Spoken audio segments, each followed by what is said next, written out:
Masih bersama gua Bruno Gue Cukai dan tamu kita kali ini nih Bapak Dery ya kan dari nongkrong sampai Deep Talk di Bentok.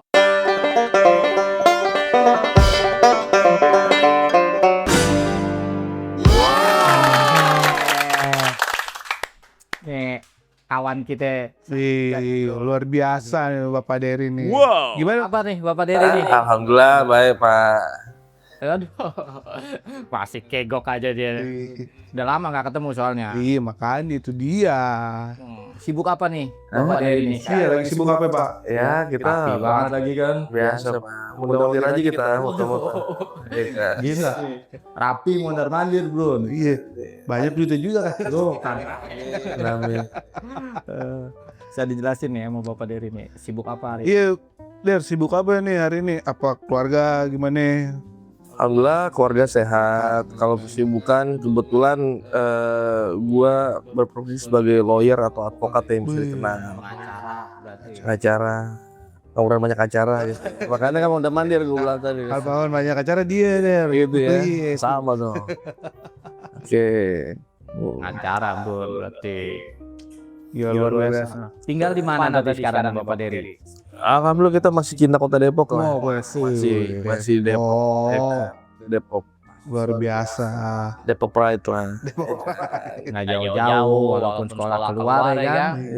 Tetep balik aja di Depok tinggal tetep. Keluar mana? Keluar daerah. Keluar negari kita. Keluar negari dulu dia kuliahnya ya. Dulu lu S1 di Unan kan? Di Sumbar dulu di Padang. Di Unan Pak. Oh. Dallas. Ngambil apa dia? Di Nggak ngambil apa-apaan di kuliah. Ya gue tahu suwe. Maksudnya kuliah apa gitu. Jurusannya Iya di jurusan. fakultas apa gitu. Dulu ngambil hukum Pak. Oh, Gitu. hukum. Iya. Terus saya dihukum. Makanya gua ambil komputer dulu kan dihukum aja nih kan. Paginya Gitu. komputer. Malam dia dihukum ya kan. Iya. Jokes zaman dulu banget itu. Iya. Sudah keluar bapak ya. Bapak. Di Unan Padang deh berarti. Padang Pak. Balik lagi ke Depok setelah S1 berarti Iya. Pak Dery. Oh iya kan. Pulang kampung lah kita. Oh pulang kampung. Gue dengar tuh dulu dia tuh anak ibu guru kita kayak. Iya. Iya ya kan. Udah deh. Lu denger apa abang lu baru Iya tahu? benar, Oh, bener sih. kan? Karena gue Oh, kan iya. muridnya gue. Gimana kabar ibu sekarang? Alhamdulillah. Sehat kah? Alhamdulillah sehat. Nyokap sehat. Alhamdulillah. Yang ngajarin gue tata boga kan? Iya. Ngajar gua juga. Iya. Buset. Kita semua udah dapat tata boga sama ibunya dia Buros. Iya, udah. Makanya gue sekarang kan tata boga ya katanya nyokapnya dia. Tapi nggak kepake. Kurang sih. Kurang. Pakai lo Pak. Pakai. Karena tata boga, makan bergizi, makanya kita bisa melanjutkan sekarang. Oh, benar. Sesuai dengan program pemerintah hari ini ya kan. Apa tuh? Makan Makan bergizi. Makan. Lah, masih ada kayak gini nih nggak bergizi. Karena dulu dia sering cabut nih makanya. Nggak masuk program Indonesia Iya, gue. Ya Zimbabwe. Iya. Berarti dari Unan S1 balik lagi apa balik, sempat Pak. kerja dulu? Iya artinya habis memang gue cuman kuliah di sana ya kan, nyari ilmu di sana, sekarang pulang kampung, lulus balik Jakarta. Balik lagi Jakarta. Suatu berarti. Der, gue pernah nanya. Kan kita sama-sama bento ya kan? Ya kan? Lu punya nostalgia nggak sih Der? Iya. SMP, zaman-zaman kita SMP. Kenal. Iya, kenangan dah, kenangan. Nah, Apa ya? selain lu sebagai anak guru gitu nih. Kan beda banyak ya kayak Iya. temen kita juga ya kan? Ada prete sendiri kan. Ada pride sendiri bener. Anak guru tuh ada privilege lah. Nah, Artinya memang biasanya kalau anak-anak teman-teman kan nanya nih, hari ini guru rapat nggak atau pulang cepet nggak? oh nanyanya. Itu kan. Orang dalam ya. Oh ada kan. Orang dalam. Bocoran. Iya bento oke lah, artinya itu masa ini kita kan apa masa milestone kita, dibilang mau dewasa juga masih bocah gitu kan. Ya kalau gue mungkin karena nyokap gue di sana, jadi gue nggak bisa terlalu ini ekspor bisa ya. Jaim. Belaga lugu, diam. Nabok. Diam ngambil gorengan 5. Nah seru tuh zaman-zaman itu kan memang apa ya, ada spot-spot makanan favorit anak-anak lah. Iya. Itu pasti kalau itu mah. Kalau dulu gue tuh doyannya di emak lah ya, pastel emak. Oh, pastel, ya kan? pastel. Itu apa unik tuh. Jadi emak tuh kan di luar bento kan. Iya. Cuma kita dulu ada kayak apa? Jendela, cuma ditembok di mobol tuh kan. Dibuka gitu. Iya. Jendela doang deh. Ya kan, satu mangkok ada pastel, ada bakwan, dikasih kuah Sayur. kacang. Wah itu the best lah buat gue. Best ya, waktu kan? itu. Iya. Pan masjid. Ya ke masjid, ada musola dulu Musola, ya. iya, musola. Itu dia. Nongkrong sama siapa aja dulu deh. Hah? Di SMP 3 tuh. Kalau iya nongkrong ya muter-muter kan, kita beda terus ya, kelas 1, kelas 2, kelas 3 kan. Ya, kalau yang terakhir kelas 3 ya paling sama anak gue dulu 3 ya. Ada Radon situ, ada Dur itu, ada Putu macam. Terus favorit juga itu. Iya. Orang-orang 3. pintar sih itu makanya dulu. Pinter ada yang Yang apa ya? gua nggak mau. Nggak ada. Oh iya sih. Balance lah. Balance lah, iya. Balance. Harus gitu. Cuma emang menonjolnya ke yang pinternya karena Radon. Oh, iya. Ketolong sama Radon ya. Itu Gitu saya, Pak. Gini, Gimana Pak? alasan lu milih hukum apa sih, Der? Alasan gue milih hukum ya sebenarnya simpel sih. Dulu ya gue pengen menghindarin yang matematika lah, makanya kan hukum lebih ke sosial kan. Benar. Yang kedua dulu, gue zaman gue SMA tuh gue dulu nonton ada film bertemakan tema hukum lah. Dulu ada kayak Ellie McBeal, Iya. pernah nonton kan? Wah, gue nggak ngerti kan. Artinya ya profesi itu gue ngeliatnya dia bisa berargumen untuk apa mempertahankan hak orang gitu bilang. Gue bilang kok keren, gue bilang gitu ya. Salah satu selain gue menghindari matematika ya, cuman faktanya ketika gue kuliah gue ketemu juga hitung-hitungan kan. Ada hukum pajak segala macam, ngitung lagi tuh. Gitu sih Pak. Nah, itu lebih ke pidana kah, perdata kah atau? Arti kalau kita kalau secara jurusan itu kan ilmu hukum ya, kita itu pelajari semuanya. Awalnya all in. All in. Jadi ketika kita di semester 3-4 tuh baru penjurusan. Nah dulu tuh ada penjurusan hukum perdata, hukum pidana, tata negara, administrasi negara, sama hukum internasional. Gue ngambil hukum internasional karena ya kalau nggak kesana gue punya cita-cita dulu gue pengen jadi diplomat gitu kan. Jadi gue ngambil ngambil hukum internasional, gue ngambil HI hukum internasional, habis itu baru masuk ke Deplu gitu kan. Oh iya benar. Gitu. Sempet tes di Deplu, tapi ya belum inilah. Belum beruntung ya. Iya. Gitu. Berarti Gitu. status lawyer berarti kan jatuhnya. Lawyer. Sertifikasinya ngambil di mana tuh Pak Diri? Kalau sertifikasi gini, jadi kalau untuk lawyer itu kita kan ada namanya pendidikan khusus profesi advokat. Jadi harus ikut dulu pelatihan itu, ya kan? Habis ikut pelatihan itu, nanti baru kita ujian. Nah, setelah dinyatakan lulus, kita diwajibkan magang selama 2 tahun berturut-turut. 2 tahun Magang. Ya. Magang di mana, Der? Nah, dulu gue magang ada di beberapa kantor Jakarta lah. Oh. Barat udah lulus, ya kan? Nanti baru kita disumpah namanya. Bukan disumpahin ya, disumpah tuh. Emang kalau ya Betul. sumpah. supaya lebih sering dia. Nah, disumpah itulah artinya sumpah advokat kan. Kita janji advokat lah. Baru diberikan yang namanya berita acara sumpah tadi itu sebagai dasar lisensi kita lah untuk nanti kita bisa beracara namanya. Oke. Gitu. Ada lisensinya berarti, ada nomor izin Ada praktek nomor lah ibaratnya advokatnya. kalau misalkan Iya. dokter ya. Izin praktek. Iya benar ya. Iya benar kayak Udah ada sertifikasinya. Iya benar. Iya. Itu di Jakarta Itu, berarti Pak. Pak Dery. Iya karena gua kan kita KTP-nya Depok gitu kan.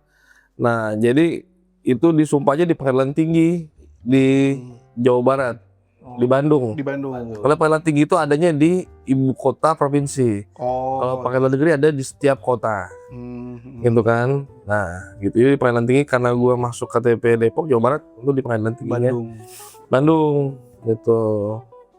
Itu Pak, dulu ya antara gue HI, gue juga dulu sempat magang kuliah tuh di Deplu saat itu. Oh, magang. Deplu. Ya kan, dulu kan magang buat ngakain aja zaman gue. Gitu Pak. Jadi kalau di hukum ya nih gambar umum aja, memang itu semua kita pelajarin. Nah, cuman ketika nanti kita sudah masuk profesional profesi gitu kan, sebenarnya profesi hukum ini juga banyak Pak. Artinya kita bisa jadi lawyer di sana atau pengacara, bisa dibilang advokat, bisa jadi notaris juga.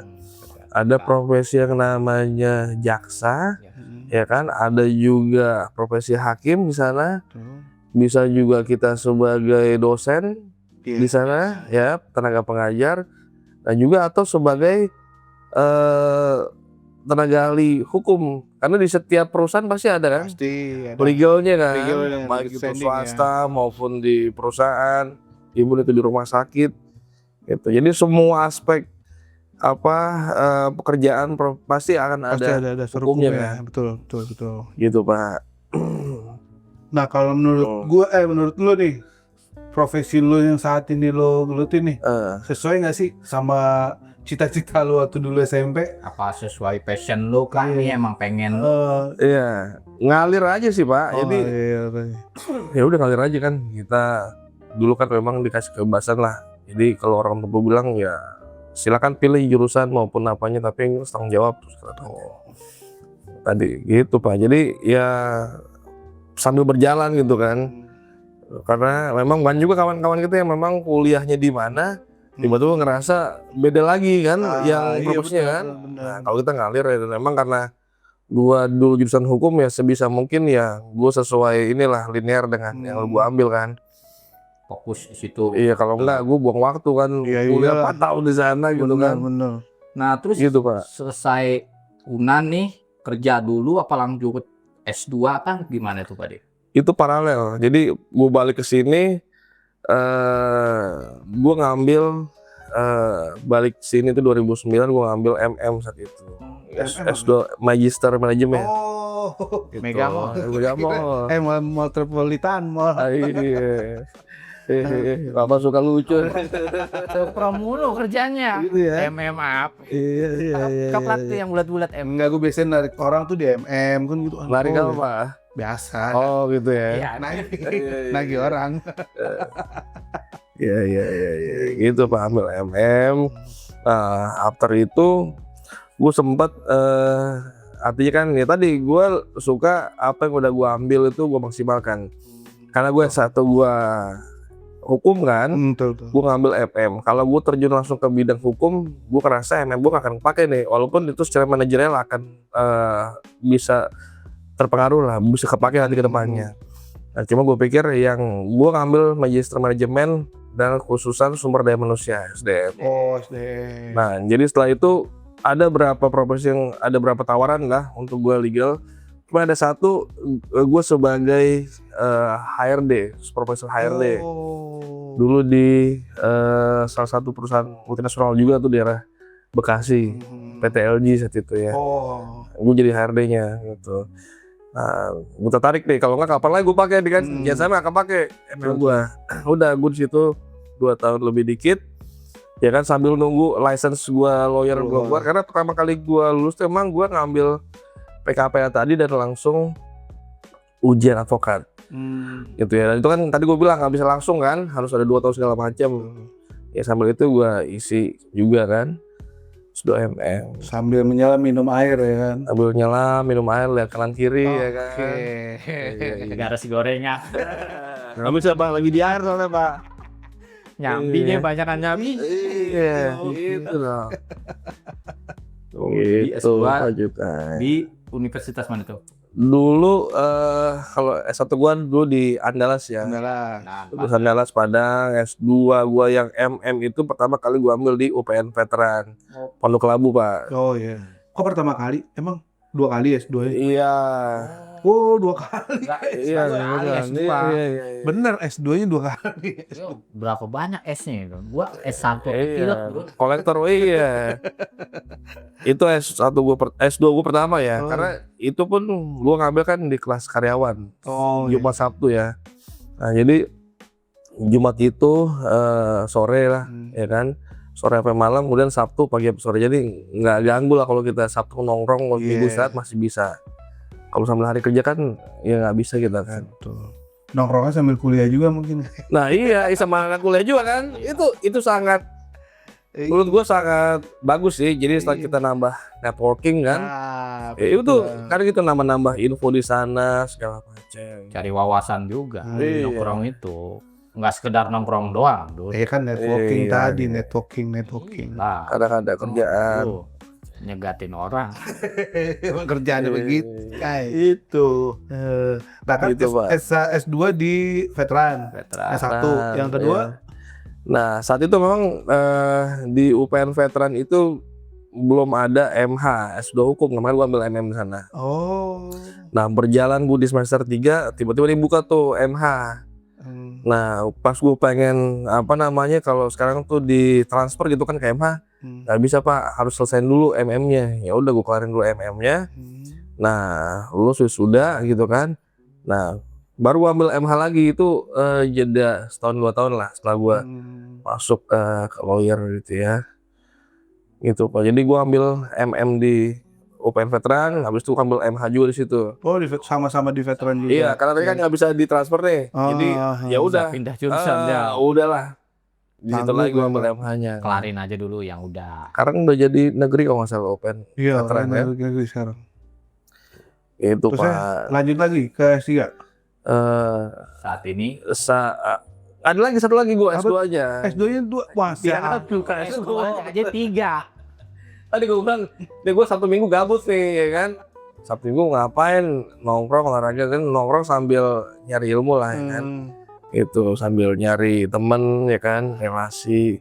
Jadi tapi memang ada jedanya. Jadi habis dari LG itu, gue sempat sebagai lawyer, mulai gue ada tawaran sebagai staf ahli atau tenaga ahli DPR saat itu. Oh. Nah, kemudian di 2016-2017 tuh gue ngambil S2 lagi Magister Kenotariatan. S2 apa mah MH tuh. Nah, S2 Magister Kenotariatan itu MKN. Itu sebenarnya S2 supaya prasyarat untuk menjadi notaris sebenarnya.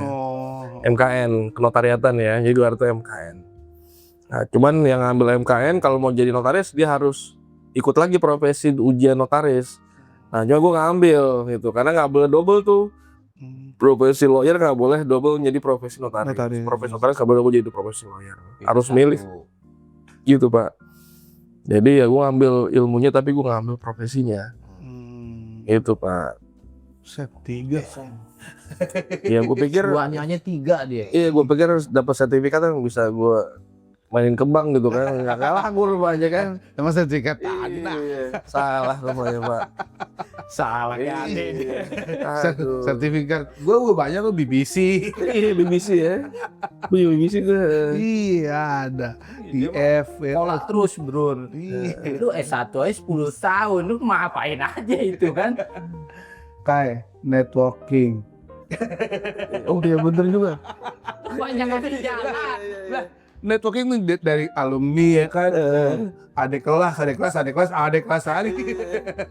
Dari yang teman menjadi dosen jadi rektor lo. Iya.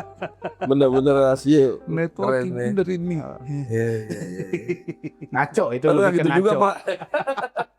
Iya saya. Tadi sayang gimana itu kampus? Donatur kayak dulu. Dikatur tetap. Cinta kampus ya gue pikir ya. Tadi mau dibilang, kamu lulusan nggak usah, kamu donatur aja gitu. Kalau Bapak Heri ini kan benar. Gabut Sabtu Minggu dia belajar. Iya. Cari sekolah lagi. Itu gabutnya di jalanan. Ya itu gara-gara itu tuh nembokin gue jadi banyak ya kan, nagih sana nagih sini. Itu jadinya fashion lu kenagi ya, buat gantiin orang jadinya malah. Benar. Tuh bener kayak Pak Dery sekolah. Oh iya deh. Siapa? Dengar lu udah punya kantor lawyer sendiri nih, Der. Alhamdulillah. Oh, yes. Iya. Di mana tuh kalau boleh tahu? Kita ambil di Depok, Pak. Di Depok juga di Margonda. Oh, di Margonda, di Depok. Oh. Kantor lawyer apa tuh? Namanya gitu. DH Law Office namanya. DH Law Office. Law Office. Dery Hafiz. Wih, Iya. DH Gitu, Pak. Hafiz. Kantor hukum. Terus mari diminum aja deh. Oh gitu, minum ya. Biar santai ngobrolnya, biar enak. Biasa. Enak bener nih minumannya nih. Ini ada apa? Itu ya. Bismillah.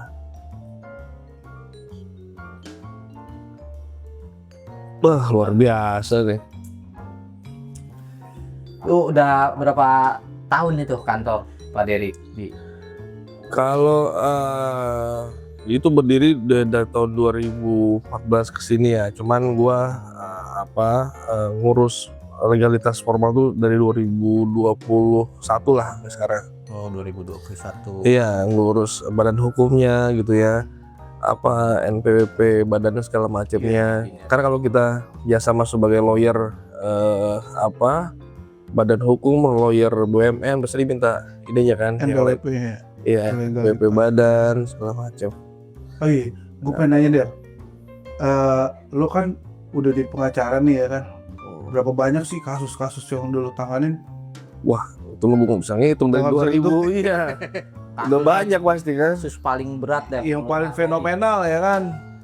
Semua kasus tuh gue perlakukan sama ya. Jadi karena namanya orang datang ke lawyer artinya kan mempercayakan nasibnya itu supaya kita bantu ya.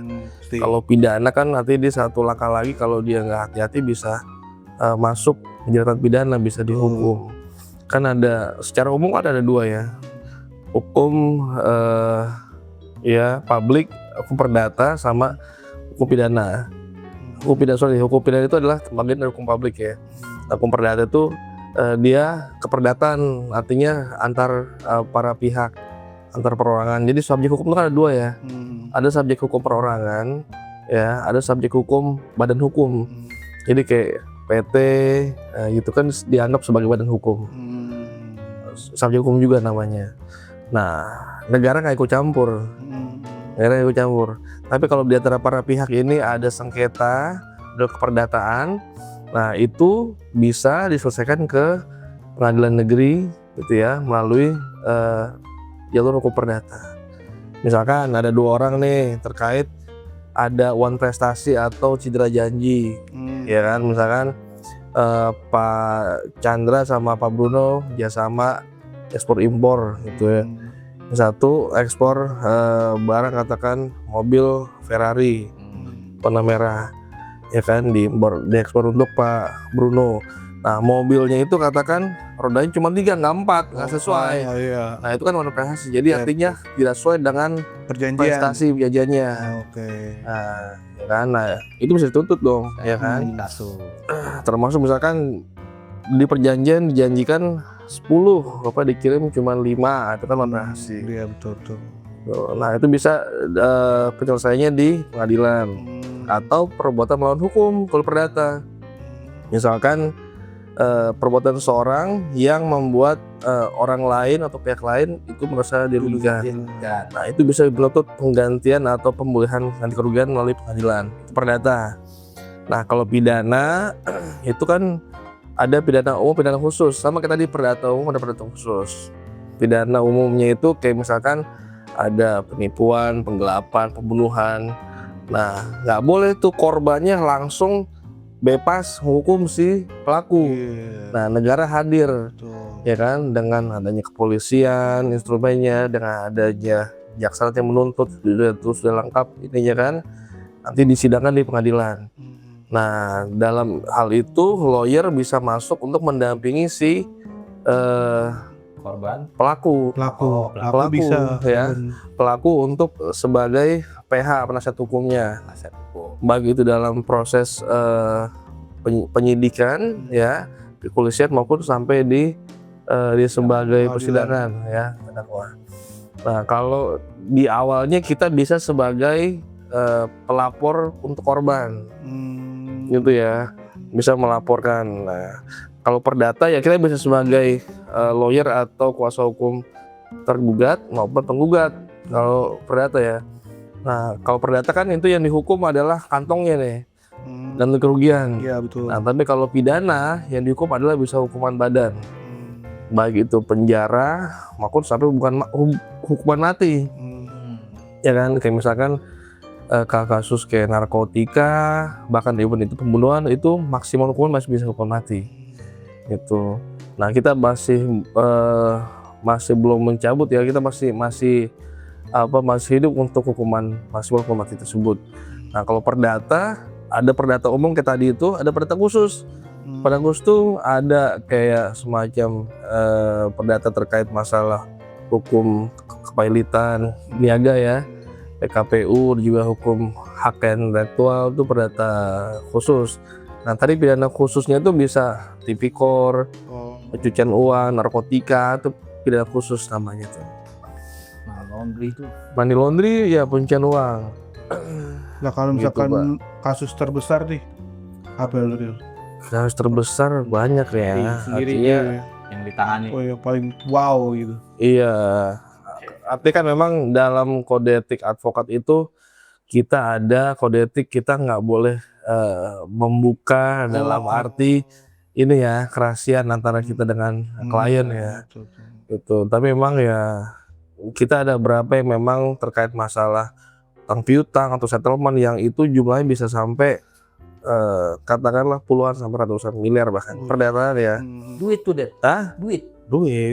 Ya tadi gue bilang nih, yang dulunya awalnya satu konsorsium, satu pihak kan yang venture, tapi tengah jalan ya udah mulai retak lah, pecah kongsi, udah mulai nggak masalah lagi. Biasa masalah bagian kan. Biasa.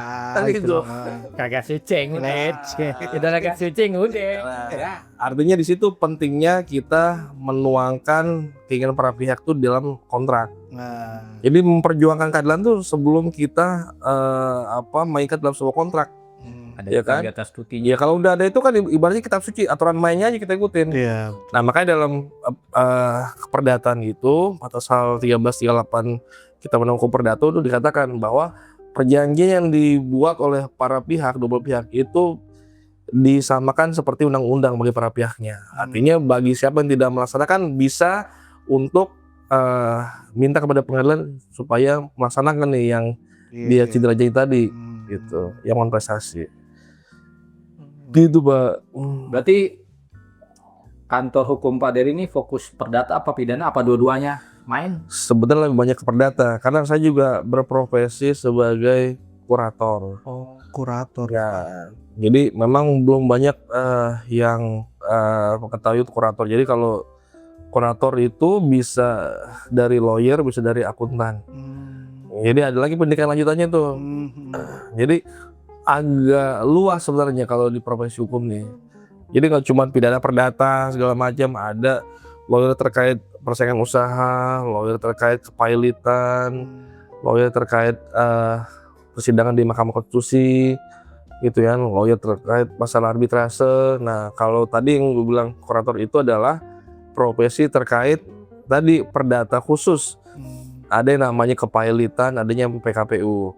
Ya kan, pernah dengar nggak berita-berita tentang kepailitan PKPU gitu ya? Yang artinya ada banget kan, nih pilot. Oh, suatu perusahaan yang pilot gitu. Nah, artinya kalau perusahaan itu pilot, ya dia itu bisa dikatakan mati secara keperdataan. Jadi si direksinya itu sudah tidak berhak lagi untuk mengelola si perusahaan itu. Baik, mengganggu usahanya, nggak boleh tuh. Nah, nggak boleh mengalihkan, nggak boleh menjual, nggak boleh sewa menyewa, nggak boleh menggunakan rekeningnya. Itu diambil oleh namanya kurator. Nah, dibekukan gitu ya Pak, kayak iya.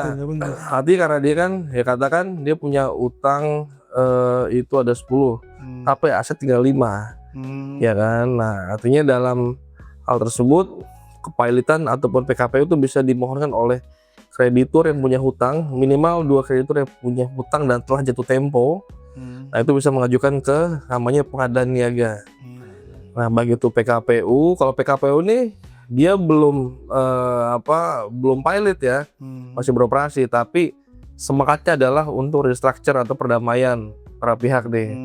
Tapi kalau perdamaian itu nggak bisa, nah bisa beralih ataupun melalui pengajuan permohonan awal pilot lagi, itu baru sudah yang pilot, dia nggak bisa lagi itu mengelola atau perusahaannya. Kurator ambil alih, ya kan, kita akan sita umum namanya, semua hartanya kita sita, kita inventarisir, untuk nanti akan dibagikan untuk bayarkan yang punya utang tadi. Nah, itu pun ada tingkatannya. Tuh. Jadi paling tinggi itu ada kreditur preferen namanya. Kreditur preferen yang didahulukan pembayarannya yaitu pajak biasanya atau upah karyawan. Iya betul. Upah karyawan. Nah, yang kedua, upah sama pasangan beda ya.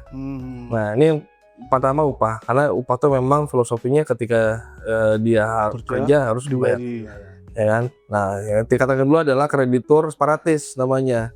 Kreditur yang punya jaminan, biasanya perbankan.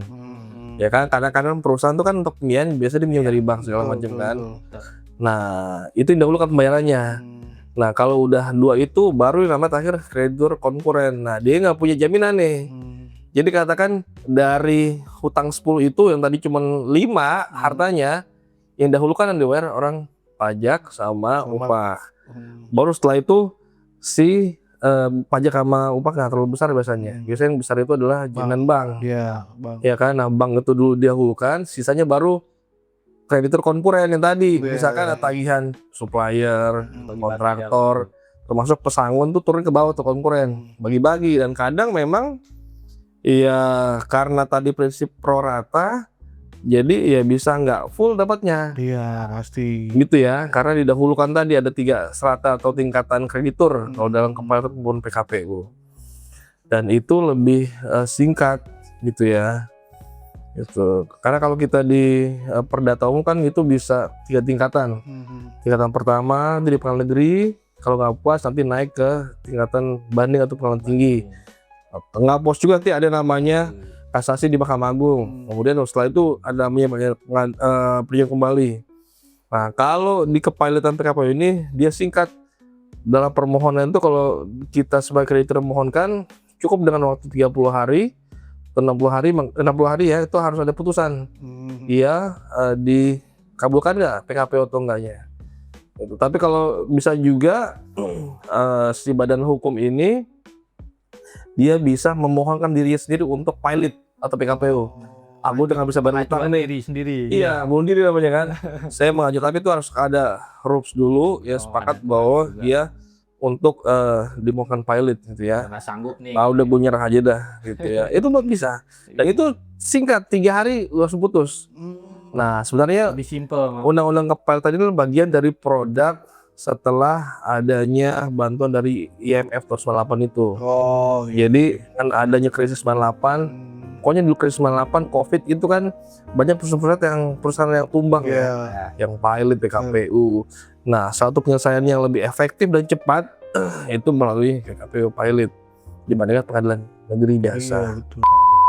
Sama kayak saya ambil kasus seperti hak kekayaan intelektual atau HAKI ya. Perlindungan hak kekayaan intelektual, sama seperti yang kita dengar katakan dulu ada yang namanya ayam geprek bensu, ribut tuh kan. Oh iya. Nah, artinya kan memang pasar tahu ini ayam geprek bensu. Tiba-tiba ada merek lain yang ayam geprek bensu, ya kan. Nah, itu kan masyarakat bingung nih yang betul yang mana nih. Gitu, Pak. Nah, bedanya sama kuasa hukum apa tuh? Konsultan hukum ya. Konsultan hukum. Nah, artinya hukum tuh. kalau Salah gue. dalam undang-undang advokat itu, yang dinamakan advokat itu, Ayo langsung ke pengadilan.